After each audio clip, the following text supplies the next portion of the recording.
Vamos a comenzar con la palabra del día de hoy. Quiero decirles que hoy vamos a compartir un mensaje extraordinario que se titula Tres profecías del fin no relacionadas con Israel. Así se titula el mensaje del día de hoy. Tres profecías del fin no relacionadas con Israel. Queridos hermanos, no cabe duda de que la nación de Israel tiene un papel importante en el fin de los tiempos. De eso no hay duda alguna. Y nosotros tenemos que entender que no es bíblica esa doctrina que se llama la doctrina del reemplazo, que dice que Dios desechó a la nación de Israel, al pueblo de Israel, y ahora Dios tiene un nuevo pueblo que se llama la iglesia. Esto no es bíblico. Dios no ha desechado a la nación de Israel. Ese pueblo, porque pónganme atención, qué interesante esto. ¿Qué es lo que nos hace creer que Dios desechó al pueblo de Israel? Su rebeldía y su rechazo al Mesías, ¿verdad? Si el rechazo y rebeldía de la nación de Israel contra el Mesías, que Jesucristo el Mesías, nos ha hecho pensar que Dios desechó a la nación de Israel. Pero a ver, pónganme en atención a lo que les voy a decir. ¿Acaso desde el Antiguo Testamento no está claro que el pueblo de Dios, el pueblo de Israel, era terco, obstinado y rebelde? ¿Quién en el Antiguo Testamento, a pesar de la terquedad de Israel, han leído ustedes la Biblia en Hebreos capítulo número 4, cuando está hablando acerca del verdadero sábado, el verdadero descanso, que se menciona el Salmo 95? No seáis como vuestros padres en aquel día que me tentaron en el desierto, y por eso juré en mi ira, no entrarán a mi reposo. ¿De quién está hablando? Del pueblo de Israel. ¿Y quién pondría en tela de duda que ese pueblo de Israel que quedaron muertos en el desierto, todos los que tenían de 20 años en adelante eran el pueblo de Dios? Nadie. Todos sabemos en el Antiguo Testamento que el pueblo de Israel era rebelde, terco, obstinado. Y a pesar de esas características, nunca eso anula el hecho de que eran el pueblo que Dios escogió. ¿Me estoy dando a entender con lo que estoy diciendo? Es insostenible decir que Dios desechó al pueblo de Israel. Vamos por favor a Deuteronomio capítulo número 9, versículo 4. Deuteronomio capítulo 9, versículo 4. Los que tenemos la Biblia textual, página 213. Quiero decirles, queridos hermanos, que mi esposa Andrea, estoy muy feliz porque ella está trabajando ahora directamente con la Sociedad Bíblica Iberoamericana. Ella estuvo reunida con Liana Fouchán, la presidenta de la Sociedad Bíblica Iberoamericana, y ella se va a estar encargando de traer la Biblia textual, cuarta edición, para todos nosotros en Costa Rica. Si usted quiere tener una Biblia textual, hable con Andrea para que Andrea le diga cómo tiene usted que hacer para poder adquirir su Biblia. Y quiero hacer una aclaración: no estamos lucrando con esto. No estamos lucrando. Nuestro deseo es ser un vínculo para que todos los que son de Costa Rica puedan adquirir Biblia textual. Así que si usted no tiene, yo lo invito para que aproveche y hable con ella. Vamos a traer 3 diferentes tipos de Biblia textual, desde una muy cómoda económicamente hablando hasta una que es de bastante calidad, sus materiales, tapa de cuero, protector, varias cosas.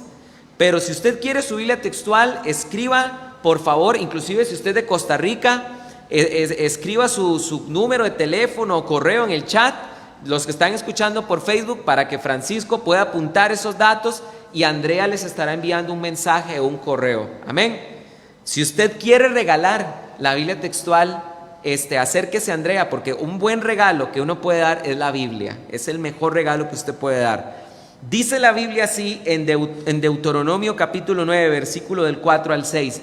Dice: cuando Yahvé tu Elohim los eche de tu presencia, no pienses en tu corazón diciendo: por mi justicia me introdujo Yahvé para poseer esta tierra, porque debido a la perversidad de estas naciones, Yahvé las expulsa de delante de ti. No es por tu justicia, ni por la rectitud de tu corazón que entras a poseer la tierra de ellos, sino que por la perversidad de estas naciones Yahvé las expulsa delante de ti, a fin de confirmar la palabra que Yahvé juró a tus padres, a Abraham, Isaac y Jacob. Entiende pues que no por tu justicia Yahvé tu Elohim te da esta tierra buena para heredarla, pues eres un pueblo duro de cerviz. ¿Quedó claro? El pueblo que Dios escogió y que Dios literalmente formó, porque Dios llamó a Abraham y la tienda de Abraham eran 70 personas y esas 70 personas vivieron en Egipto, y 430 años después Dios los multiplicó a 600,000 personas. Ese pueblo que Dios escogió, que Dios sacó de Egipto, Dios deja claro: no los introduzco a ustedes en esta tierra porque ustedes sean muy buenos. No los introduzco a ustedes en esta tierra porque ustedes sean más justos que el resto de las naciones. Yo los introduzco a ustedes más bien en esta tierra por causa de la maldad de los pueblos que viven en esta tierra. No se te vaya a ocurrir pensar que es por tu justicia que yo te introduzco en esta tierra, porque ustedes son nación de Israel, un pueblo duro de cerviz. El pueblo que Dios creó, formó, Dios de antemano sabía su condición, sabía que era un pueblo terco. Por lo tanto, es ilógico pensar que esta terquedad que el pueblo ha tenido con el Mesías anula de que sigan siendo pueblo. ¿Me estoy dando a entender? Vamos por favor a Isaías capítulo número 43, para que ahora vean este tema aún más claro. Isaías capítulo número 43. Vean ustedes qué interesante esto. Isaías capítulo 43. Dice la Biblia de la siguiente manera. Isaías capítulo 43, versículo 1, página 538. Dice: y ahora Jacob, así dice Yahvé, el que ¿qué? El que te creó, el que te formó, oh Israel, no temas, yo te redimí, te puse nombre, mío eres tú. ¿Cómo puede alguien pensar que Dios rechazó al pueblo de Israel a pesar de la rebeldía que ha tenido con Jesús? ¿Cómo puede ser posible esto? La Biblia dice que Dios los creó como pueblo, Dios los formó, Dios les dio nombre y Dios les dice: ustedes son míos. Vean ahora lo que dice el versículo número 7. Y a todos los llamados en mi nombre, a los que para gloria mía creé, a los que hice y formé. ¿Para qué Dios los hizo y para qué Dios los formó? Dice la Biblia: para gloria mía. Y finalmente dice el versículo número 21: el pueblo que yo he formado para mí mismo, para que proclamara mi alabanza. Vean ustedes qué interesante esto. Dios de antemano sabía que estaba escogiendo a un pueblo obstinado, a un pueblo rebelde, a un pueblo terco, a un pueblo majadero.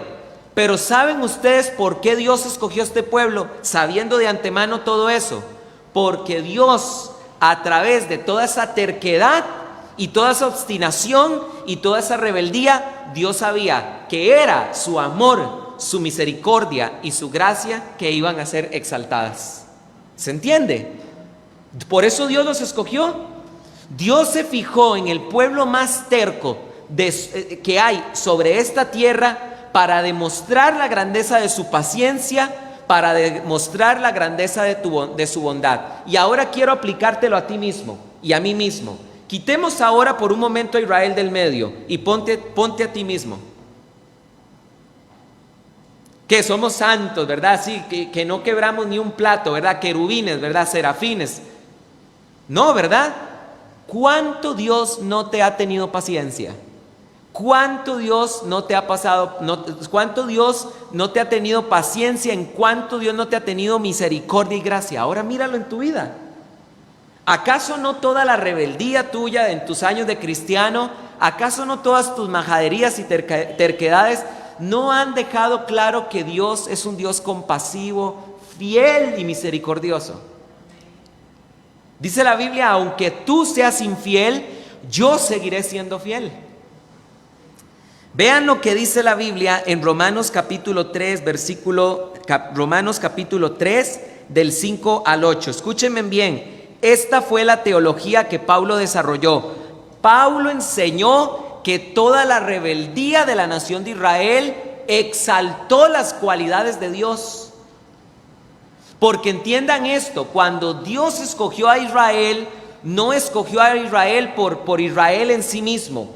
Dios escogió a Israel no pensando en Israel, Dios escogió a Israel pensando en Él. ¿Me estoy dando a entender?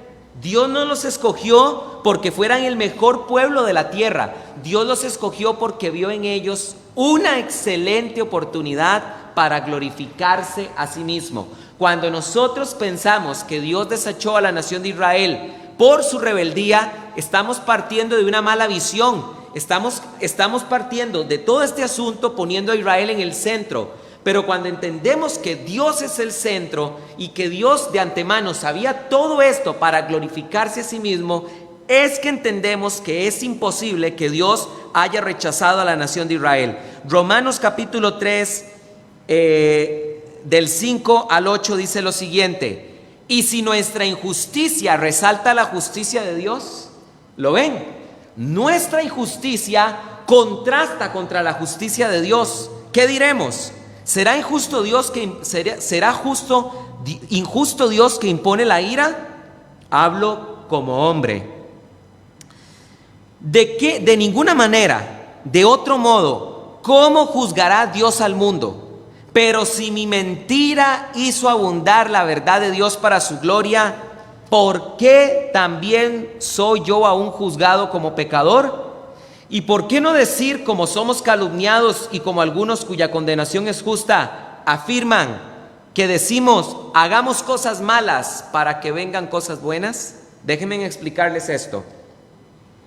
Pablo desarrolló este pensamiento que yo les estoy diciendo hoy en esta mañana.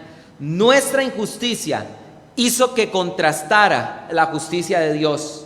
Nuestra infidelidad hizo que contrastara la grandiosa fidelidad de Dios. ¿Me estoy dando a entender? Nuestra rebeldía y obstinación hicieron evidentes la gracia y la misericordia de Dios. Eso fue lo que enseñó Pablo. Pero había gente perversa, hijos de Belial, porque no hay otra palabra para decirlo, que torcieron el evangelio de la gracia y empezaron a insinuar que Pablo decía, de ahí, si esto se trata de eso, entonces hagamos cosas malas para que vengan cosas buenas. Pablo nunca enseñó eso. Romanos capítulo 6, versículo 1. ¿Qué pues diremos? ¿Pecaremos para que la gracia abunde? De ninguna manera. Pablo nunca quiso decir eso. ¿Me estoy dando a entender? Sino que lo que Pablo enseñó es que Dios, de entre toda la basura que hay en nuestra vida, Dios se glorificó a sí mismo. Y finalmente, ¿cómo puede alguien pensar que Dios desechó a la nación de Israel, al pueblo de Israel, cuando la Biblia lo dice abiertamente en Romanos 11:1 lo siguiente? Ahora vean lo que dice la Biblia en Romanos capítulo 11, versículo 1. Vean lo que dice la Biblia. Digo pues, ¿acaso desechó Dios a su pueblo? De ninguna manera, porque yo también soy israelita, de la simiente de Abraham y de la tribu de Benjamín. No desechó Dios a su pueblo que eligió de antemano. ¿Se acuerdan lo que leímos en Isaías 43?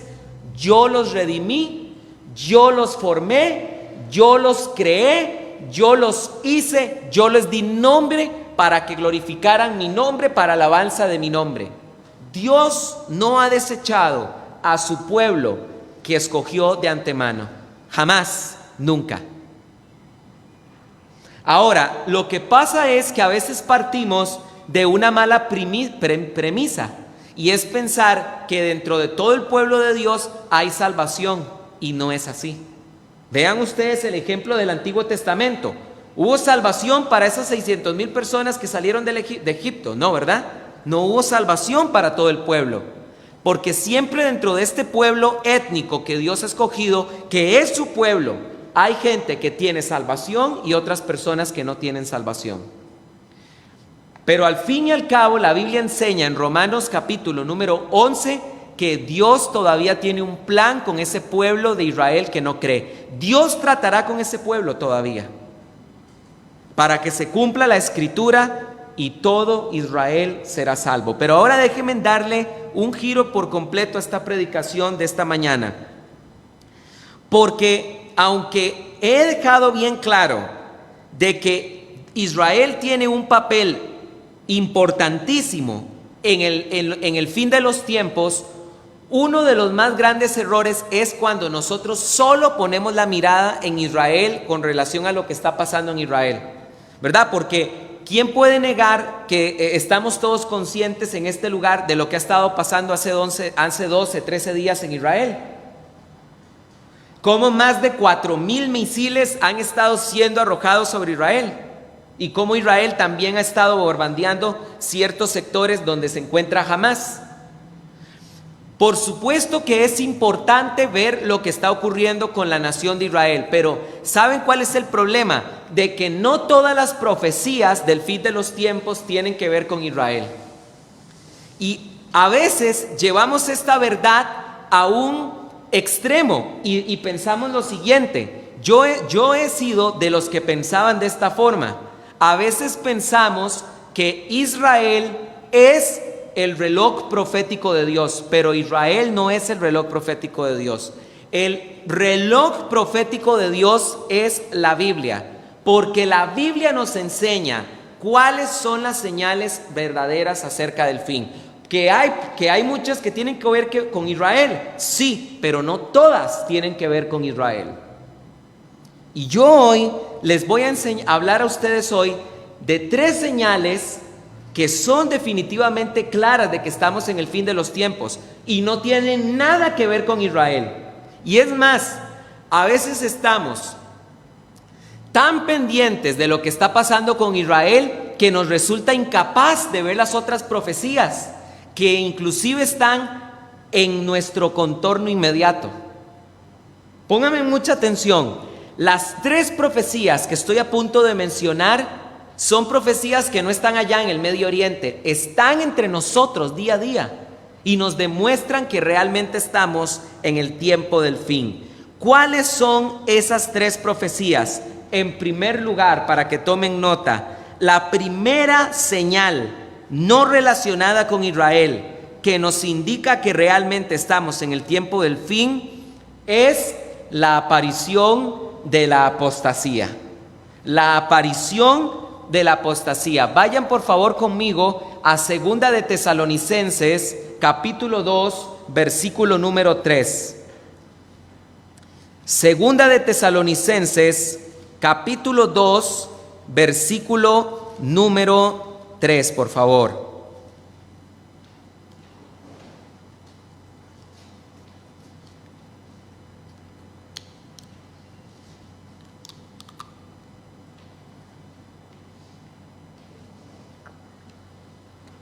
Muy bien. Dice la Biblia así con relación al día del Señor. Segunda de Tesalonicenses 2:3, con relación al día del Señor. Nadie os engañe de ninguna manera, porque no vendrá, ¿qué no vendrá? El día del Señor, sin que antes venga la apostasía y sea manifestado el hombre de iniquidad, el hijo de la perdición. Pónganme mucha atención porque vamos a aprender qué significa la palabra apostasía. Esta palabra no es clara en el español. ¿Saben ustedes cómo se dice apostasía en griego? Apostasía en griego se dice apostasía, porque es una transliteración del griego al español. Esta palabra no ha sido traducida, ha sido transliterada. Y esta palabra apostasía solo aparece 2 veces en la Biblia. La primera es esta que hemos visto ahorita, y la segunda vez donde se menciona la palabra apostasía es en Hechos 21:21. Vamos ahí, por favor, a Hechos 21:21. Hechos capítulo 21, versículo número 21. Y vuelvo a repetir, estas son las dos únicas veces donde esta palabra aparece en toda la Biblia. Ahora, en el contexto, Jacobo, el obispo de Jerusalén, está hablando con Pablo y le dice lo siguiente: y les han informado acerca de ti, que enseñas a todos los judíos que están entre los gentiles a apostatar de Moisés, diciéndoles no circuncidar a los hijos ni practicar las costumbres. Déjenme decirles bien esto. Solo en 2 ocasiones la palabra apostasía aparece en la Biblia. ¿Qué significa esto? Que no es fácil definir bíblicamente qué significa apostasía. La mayoría de las personas creen que apostasía es abandonar la fe, y este es un completo error, porque no es apostasía eso. Eso se llama en griego afistemi. Vamos por favor a 2 de Timoteo capítulo 4 versículo 1. Voy a explicarles cuál es la diferencia entre apostasía y afistemi, con F, afistemi. Porque tenemos que aprender realmente, saber qué es realmente apostasía. ¿Saben ustedes qué es lo que nosotros creemos? Que cuando una persona se fue de la iglesia, estuvo en las cosas de Dios, se fue de la iglesia y ahora anda en el mundo, apostató de la fe. Eso no es apostatar de la fe. Voy a dejarlo claro. Vean lo que dice la Biblia en 1 de Timoteo capítulo 4 versículo 1. Pero el Espíritu expresamente dice que en los postreros tiempos algunos apostatarán de la fe. Entonces tal vez usted me preguntará, pero de ahí, pastor, usted acaba de decir que solo 2 veces en la Biblia aparecía la palabra apostatar. ¿Por qué aquí aparece otra vez? Porque desgraciadamente la Biblia textual no lo traduce bien, ni la Reina Valera. La palabra griega que está aquí no es apostasía. La palabra griega que está aquí es afistemi. ¿Y saben qué significa afistemi? Apartarse, retirarse, abstenerse. Entonces, ¿cómo debería ser traducido este pasaje?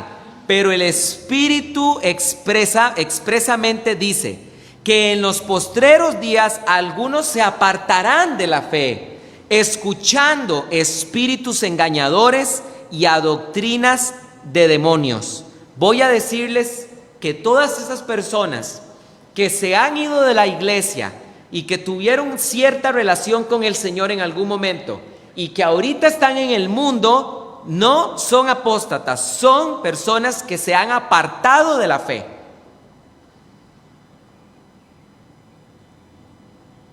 ¿Saben ustedes que hay muchísimos cristianos que están ahorita retirados del cristianismo? Sí, de verdad. Vean lo que es retirarse. Vean lo siguiente, es retirado. Imagínense un doctor. Yo soy un doctor, pero ya estoy pensionado, ya estoy retirado. ¿Qué significa eso? Que es doctor. Hasta el día de su muerte seguirá siendo doctor, pero ahora está apartado, retirado, se abstiene de ejercer la medicina. ¿Me estoy dando a entender? Hay muchos cristianos que han caído en afistemi. Creen, siguen creyendo, pero han dejado por completo de dar fruto. No se congregan, ya no leen la Biblia, ya no sirven al Señor, ya no apoyan económicamente la obra de Dios. Están apartados del cristianismo. Y tenemos que orar por ellos, porque si son realmente hijos de Dios, se arrepentirán y volverán como volvió el hijo pródigo. Amén. Amén. Si realmente nacieron de nuevo, el Espíritu Santo no los va a dejar tranquilos y en algún momento tendrán que arrodillarse y decir: Señor, perdóname, he pecado contra ti, y volverán a enderezar sus caminos. Pero apostasía es otra cosa por completo. ¿Qué significa apostasía? Déjenme explicarles esto. Apostasía significa, es una palabra que por el poco uso que hay en la Biblia no la podemos definir con claridad. Entonces, ¿qué hay que hacer para comprender qué es apostasía? Hay que buscar en textos escritos cerca del tiempo de Jesús para ver qué significado tenía esa palabra. Déjenme explicarles de la siguiente manera. Hay que indagar en el pasado para poder entender qué significaba eso en ese tiempo. Como cuando uno da un refrán que los jóvenes no entienden. Yo estoy seguro que ellos dos seguramente no van a entender. ¿Quién de ustedes entiende este refrán? Cuando una persona dice que gallo viejo mata con ala. No entendieron, ¿verdad? Con solo ver la cara. Pero vaya, pregúntele a alguien que ya tiene sus años para que le expliquen qué significa. ¿O quién de ustedes entiende la frase perro viejo ladra sentado? Los jóvenes no entienden y necesitan indagar en alguien de hace tiempo para que le explique qué significan esos refranes. ¿Me estoy dando a entender con lo que explico? Lo mismo pasa con la palabra apostasía. Hay que ver en ese tiempo qué significaba. Y yo les voy a decir qué significa apostasía. Apostasía, santos de Dios, significa lo siguiente. Apostasía significa abandonar la fe y volverse en enemigo de esa fe que profesó. ¿Ya vieron la gran diferencia? El que cayó en afistemi se retiró del cristianismo temporalmente y está enfriado y ha dejado de dar fruto, pero no tiene un pleito contra el cristianismo. Es más, todo lo contrario, el que ha caído en afistemi sabe que está mal, y cuando escucha al pueblo de Dios hablar o ve las cosas de Dios, se quebranta, recuerda su corazón cuando estuvo con Dios y hasta reconoce que está mal. Y dice, no soy yo, no es la iglesia la que está mal, no es Dios, soy yo el que ha pecado. ¿Entienden la diferencia? Pero el que cae en apostasía, abandona el cristianismo y se vuelve enemigo del cristianismo. ¿Y cómo sabemos eso? Porque cuando nosotros leemos Primera de Macabeos, vamos a encontrar que la palabra apostasía aparece muchísimo en este libro. Y tal vez algunos de ustedes me dirán, ay pastor, pero ese libro es católico, Dios guarde, usted lee eso aquí. No, a ver, aclaremos algo, no es católico, no lo escribieron los católicos. Primera de Macabeos ciertamente no es palabra de Dios, pero es un libro de 2 siglos antes de Jesús que era muy usado en ese tiempo y que los cristianos primitivos lo leían también. Y vean lo que significa apostasía en Primera de Macabeos. Voy a leer Primera de Macabeos, capítulo 1, del 41 en adelante. Vean lo que dice el Primera de Macabeos con relación a la apostasía que trajo Antíoco Epífanes IV, el peor rey que ha maltratado a la nación de Israel. Tanto así que si ustedes quieren estudiar el perfil de cómo será el anticristo, hay que estudiar el perfil de Antíoco Epífanes IV. Porque los judíos del tiempo de Jesús creían que el desolador del que habla Daniel capítulo número 9, ese desolador creían que fue Antíoco Epífanes IV. Vean por qué los judíos pensaban así. Voy a leer, el rey publicó, ¿cuál rey? Antíoco Epífanes IV. Publicó entonces en todo su reino un decreto que ordenaba a todos formar solo un pueblo, que abandonaran sus costumbres propias. Todas las otras naciones obedecieron la orden del rey y muchos israelitas aceptaron la religión del rey. Ofrecieron sacrificios a los ídolos, profanaron el sábado. Por medio de mensajeros el rey envió a Jerusalén y a las demás ciudades de Judea decretos que obligaban a seguir costumbres extrañas en el país. Prohibieron ofrecer holocaustos y sacrificios y ofrendas en el santuario. Hacían profanar el sábado, las fiestas, el santuario y todo lo que era sagrado. Mandaron a construir altares templos y capillas de culto idolátrico, y así como sacrificar cerdos y otros animales impuros, dejarse incircuncidar a los niños, a mancharse con toda clase de cosas impuras y profanas, olvidando la ley y cambiando todos los mandamientos, aquel que no obedeciera las órdenes del rey sería condenado a muerte. Este momento de la historia de la nación de Israel, que es el tiempo de los macabeos, es uno de los peores tiempos para la nación de Israel. Había una persecución por completo. Y vean lo que dice.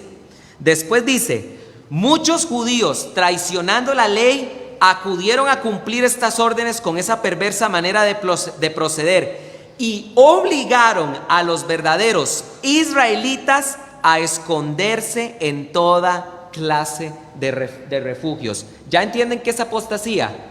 Los judíos que apostataron de su religión ancestral, el judaísmo, y aceptaron la religión pagana de Antíoco Epífanes IV, no solo abandonaron el judaísmo, sino que se volvieron contra aquellos judíos que sí eran piadosos.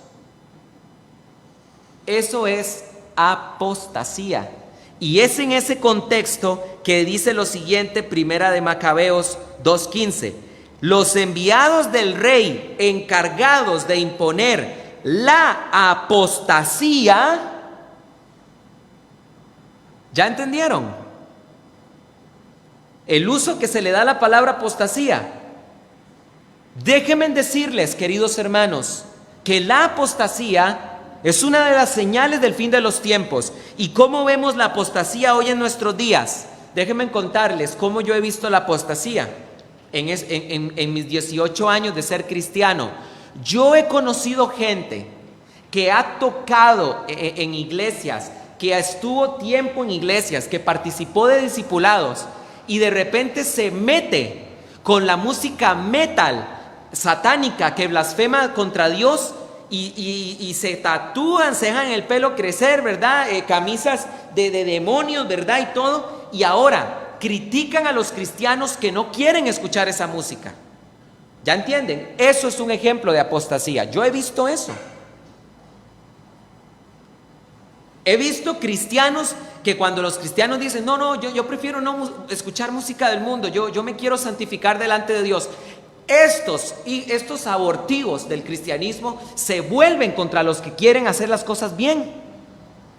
Yo he visto gente servir en las iglesias que se ha hecho militante de la ideología de género. Y cuando un cristiano dice: creo que el homosexualismo está mal, he visto cristianos decir, estos que abortan, los he visto decir: yo estoy en contra de ustedes y no pienso de la misma manera. He visto cristianos, entre comillas, abandonar las filas del cristianismo para hacerse militante de la agenda pro aborto. Y cuando un cristiano dice: yo creo en la vida desde la concepción, lo persiguen. Y he visto muchos cristianos, entre comillas, abandonar las iglesias para volverse a sectas judaizantes y ahora volverse contra los cristianos y decir: no diga Jesús, porque Jesús es decir caballo y ese es un nombre blasfemo, diga mejor Yeshua. No me diga Jehová, porque ese es un nombre blasfemo, diga Yahweh. No me hable del infierno, no me hable de la Trinidad, ni de que el Nuevo Testamento fue escrito en griego, porque esos son cuentos romanos, salga de Roma. Eso es apostasía y está en medio de nosotros y es una señal del fin de los tiempos.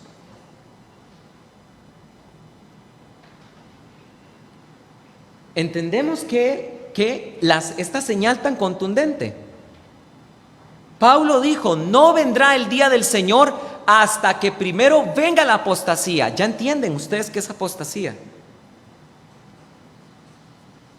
Segunda señal, porque ya voy aterrizando. La segunda señal que nos habla de que estamos en el fin de los tiempos es: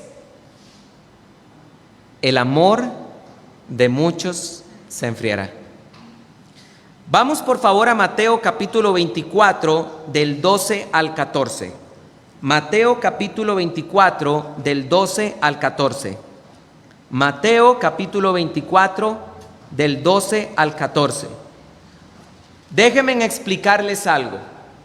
En Mateo capítulo 24, desde el versículo número 1 hasta el versículo número 20, no se están dando señales del fin de los tiempos.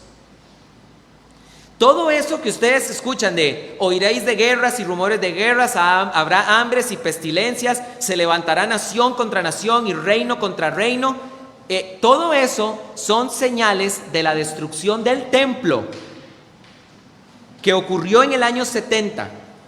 No me puedo meter en eso ahorita porque no voy a hacer el mensaje más largo, pero no hay duda que a pesar de que todas esas señales se cumplieron y las podemos comprobar históricamente hablando, pero no es el momento no cabe duda que los versículos 12 y 14 son una excepción, son un paréntesis. ¿Cómo lo sabemos? Porque vean lo que dice el versículo número 14. Y este evangelio del reino será proclamado en toda la tierra habitada para testimonio a todas las naciones. Entonces vendrá el fin. Les hago una pregunta. ¿Ya fue predicado este evangelio del reino a todas las naciones? Y la respuesta es no.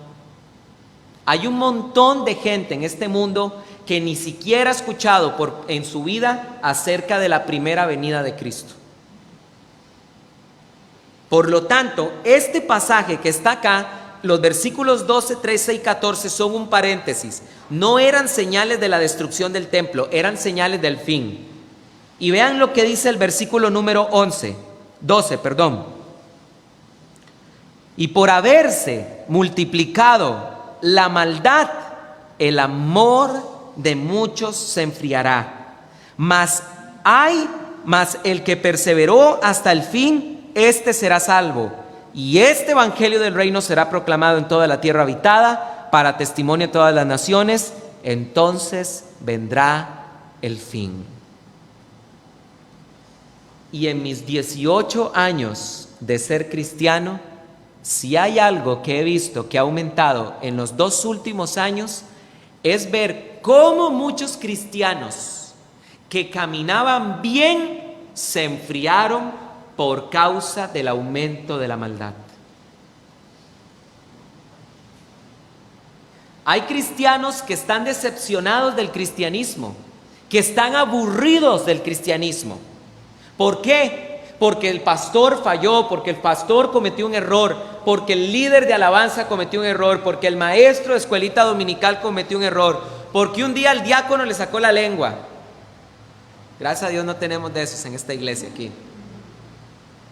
Hay cristianos que algo les pasó, algo no les gustó en la iglesia y se debilitaron. Al ver la hipocresía que a veces hay en la iglesia, al ver cómo se manipula a la gente para sacarles la plata, se enfriaron. Y su amor se enfrió, su pasión por el Señor ha menguado, es una llama que está casi que en extinción.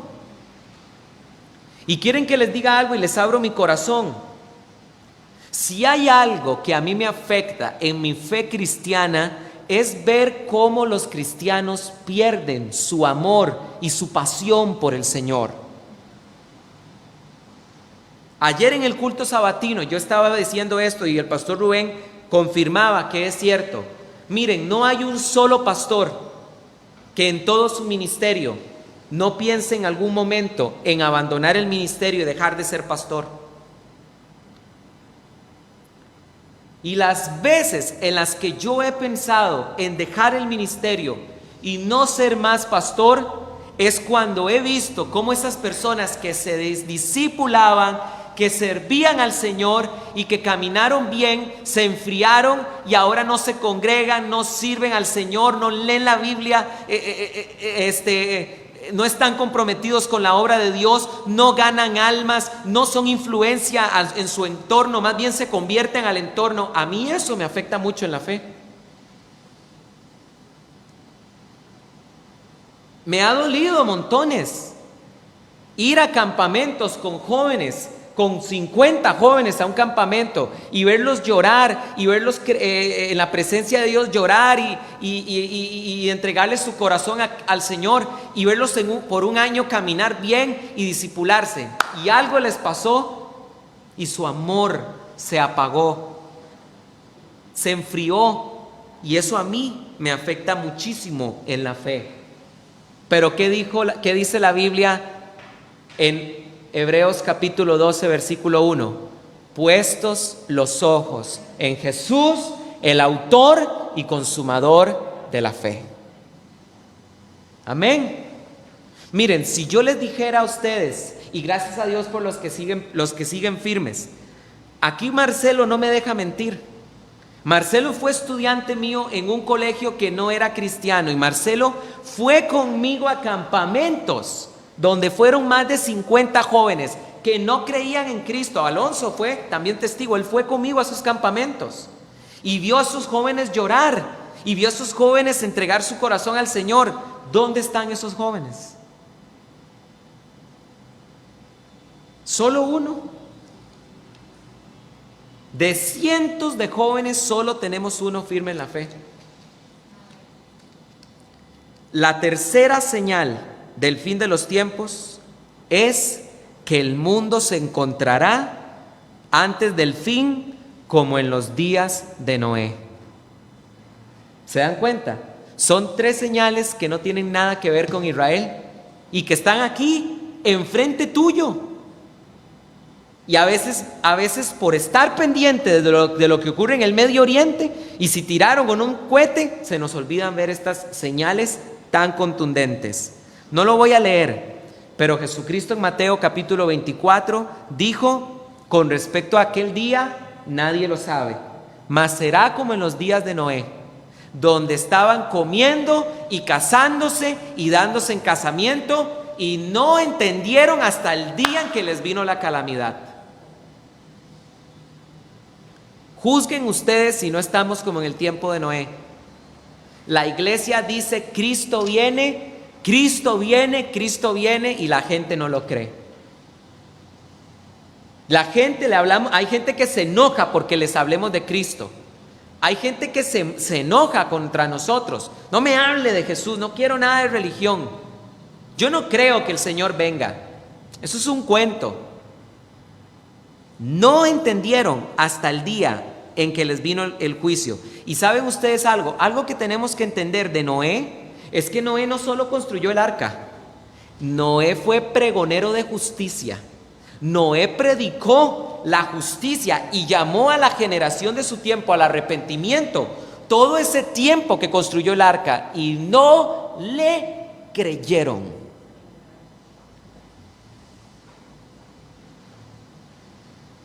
No le creyeron hasta el día en que entró Noé con su familia en el arca, y el Señor cerró la puerta del arca, y comenzó a llover hasta que se les vino el diluvio encima. Fue cuando entendieron, pero ya no había tiempo de arrepentirse.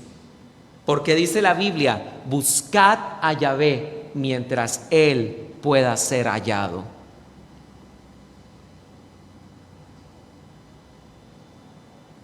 Ábrenos, Noé. Noé, te creemos, ábrenos. Yo me imagino a esa generación golpeando la puerta del arca. Pero saben una cosa, no fue Noé la que la cerró, fue Dios. Ya no había tiempo. Romanos capítulo 1 versículo 18 dice: porque la ira de Dios viene desde el cielo contra los hombres que practican la iniquidad y practican la injusticia. La ira de Dios viene contra este mundo. Y la gente no lo cree. Y pasará tal cual en los tiempos de Noé, hasta que les venga la calamidad. Y ya no habrá tiempo. Vean ustedes todo lo que ha pasado con el coronavirus. Cómo la gente se muere, cómo han caído los comercios, cómo se ha dado vuelta entera al mundo entero, y la gente sigue en fiestas, y la gente sigue consumiendo drogas, y la gente sigue en adulterio, y la gente sigue en fornicación, a pesar de lo que pasa en este mundo. No hay forma en que la gente entienda. Para concluir,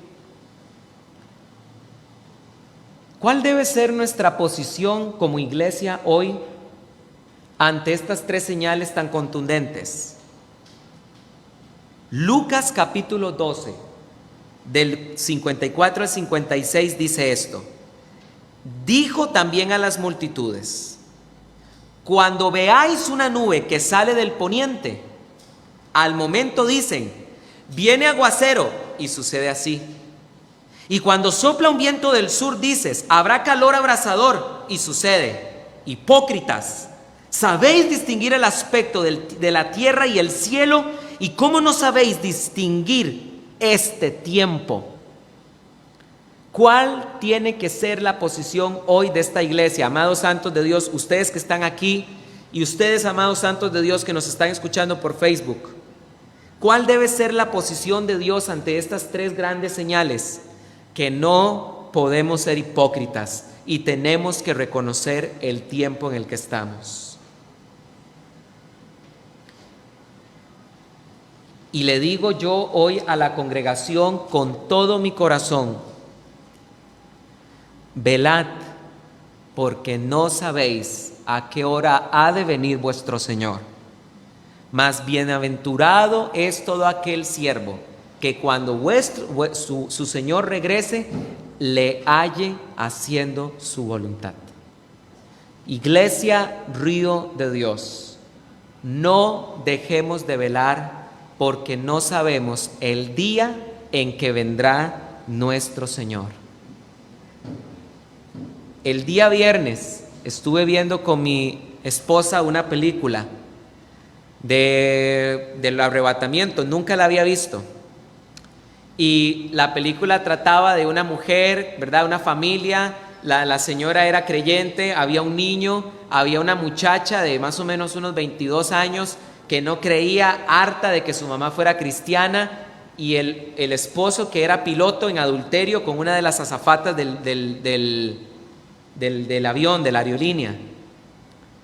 Total, que ocurre el arrebatamiento. Está la muchacha con el hijo en sus brazos, con su hermano en sus brazos, y de repente se queda con la ropa entre los brazos porque ocurre el arrebatamiento.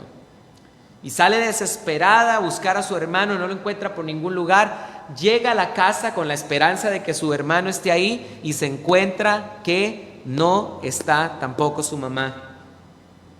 Y su padre, que está en un avión a 10,000 metros sobre el nivel del mar, de repente se desaparece el piloto y él tiene que tomar el rumbo del avión. Y cuando esta muchacha entra en conciencia de que ha ocurrido el arrebatamiento, va a la iglesia donde se congregaba su mamá. ¿Y saben ustedes quién fue el único que se encontró en la iglesia? Al pastor. Se había quedado solo el pastor. Y ella, sorprendida, le dice: ¿cómo es posible que usted sea el único que se quedó? Y le dijo él: yo dije las palabras, yo decía las palabras de Dios en este púlpito, pero no eran una realidad en mi corazón. Yo les voy a decir una cosa: el día que ocurra el arrebatamiento será el día en donde las iglesias se van a llenar. Y a la gente ya no habrá que decirle y motivarla para que venga a la iglesia y decirle: mira, recordate la iglesia, saca tiempo de Dios. Se van a llenar las iglesias.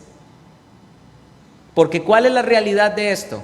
Que hay mucha gente que va a las iglesias que no tienen verdaderamente a Cristo en su corazón y se quedarán en el arrebatamiento. Y mi oración es, a pesar de que que esta pequeña congregación, Río de Dios, pequeña congregación de tan solo 80 miembros, mi oración es, queridos hermanos, que no vaya a haber un solo miembro de esta iglesia que cuando ocurra el arrebatamiento se quede, empezando por el pastor. Ojalá que cuando el arrebatamiento ocurra, si es que somos esa generación, cuando el arrebatamiento ocurra, aquí no haya nadie de la iglesia que pueda abrir ni siquiera este templo. Que no haya nadie, que cuando ocurra el arrebatamiento y la gente recuerde que aquí había un templo y vengan a buscar, no haya alguien de la iglesia que le pueda abrir el templo. Dios quiera que sea así. Esa es mi oración profunda. Quiero invitar a los santos de Dios a que por favor nos pongamos de pie.